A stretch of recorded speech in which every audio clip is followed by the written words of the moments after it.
Have you ever been the last person standing on a deserted platform late at night? You know that feeling, right? It's somewhere between lonely and, well, something a little more sinister. Today, we're diving into a story that kicks off right there, on a freezing night at the Chinchwad railway station. This is the tale of the haunted Mumbai-Pune Express. So, this is the warning our main character gets from a mysterious beggar just moments before his trip is supposed to start. Is it just some friendly advice, or is it a chilling premonition of the nightmare that's about to unfold? Let's find out.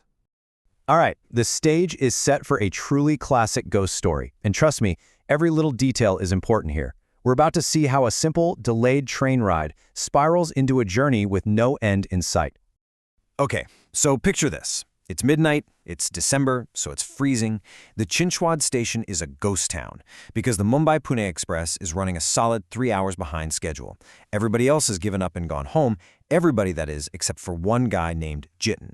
Just one. That's it. That's how many passengers are left on that platform. Jatin is completely and totally alone. Just a single person in this huge, empty space. And you know, in a story like this one, that is never, ever a good sign. So, just as he's kind of lost in his own thoughts, the train finally pulls in and starts leaving almost immediately. Jatin has to make a run for it, and he just barely scrambles into the very last coach. As he turns back to catch his breath, he sees that beggar, the one who gave him the weird warning, and the beggar is smiling. But it's not a friendly smile, you know? It's a knowing one. Hutton's finally on the train. He's out of breath, but he's relieved. That relief, though, it's not going to last long. He's starting to figure out that this isn't just any normal journey. This is the first really big red flag for him. See, the Mumbai-Pune Express is famous for being so crowded you can barely breathe. But Jatin's coach? It's completely empty. The silence is just deafening. And this deep, creeping feeling that something is very, very wrong starts to set in.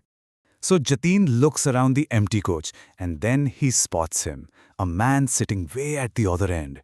For a second, he feels this huge wave of relief. Whew, okay, he's not alone after all. But as he gets a bit closer, he sees the man is just watching him and smiling that same strange, vacant smile he saw on the beggar. That uneasy feeling comes rushing right back, even stronger this time. So, some time goes by. The train is just hurtling through this total, complete darkness. Jatin looks out the window, but there's literally nothing to see.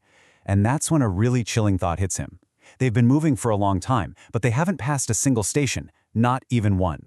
And then the stranger speaks. But here's the kicker. Jatin hadn't said a single word.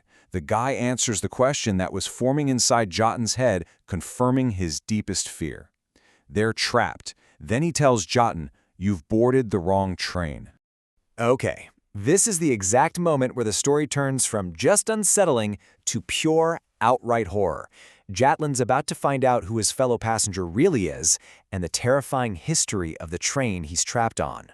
Jatin looks over at the man, and for just a split second, the man's face, it changes. He sees this gruesome, horrible wound. His head is crushed in. Blood is pouring down. His eyes are gone. Jatin screams and scrambles backward. But then, a moment later, he looks again, and the man is perfectly fine, just asking him what's wrong. The man then tells Jatin his story. 20 years ago, he was on this very same late-night train. He got into a fight with some drunk guys, and in a rage, they threw him right off the speeding train. His head hit a pole, he fell onto the tracks, and another train ran him over. And ever since that night, his spirit has been trapped right here, searching. Jatin's trying to make sense of this, you know? He tells the man he must be mistaken. If he'd been run over, he'd be dead. And that's when the man's face twists back into that horrific, mangled state as he delivers the final terrifying confirmation. Who told you I'm alive? I'm already dead. At this point, Jatin is just paralyzed with fear. He tries to pull the emergency chain, but the train just speeds up. He is completely at this ghost's mercy, and now he's about to get a terrifying ultimatum. You see, the ghost doesn't want revenge. He wants something else. He wants mukti. It's a word that means liberation, or release from an endless cycle of pain.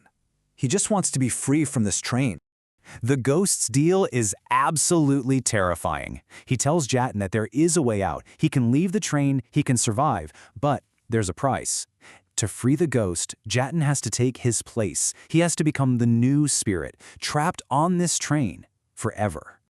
So, Jaden's got an impossible choice to make. Stay on this horrifying, endless journey, or sacrifice his own life to free a tormented soul. Let's see how this tragic story ends.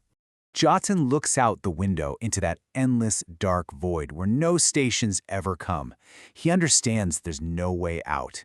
His mind just goes numb, and in a moment of complete and utter desperation, he turns to the ghost and makes his choice. I will free you. The second those words leave his mouth, the train screeches to a halt. A freezing cold wind just whips through the coach. The ghost gives Jatin one last, peaceful smile, and then just dissolves into thin air. He's gone. And Jatin is completely, utterly alone once again. The train starts to move again, and that's when Jatin understands his fate. He didn't escape. He just inherited the curse. His journey has no destination. All he can do now is wait. And so now he is the phantom passenger, waiting for another delayed train, another deserted platform, and another lonely traveler to board the last coach.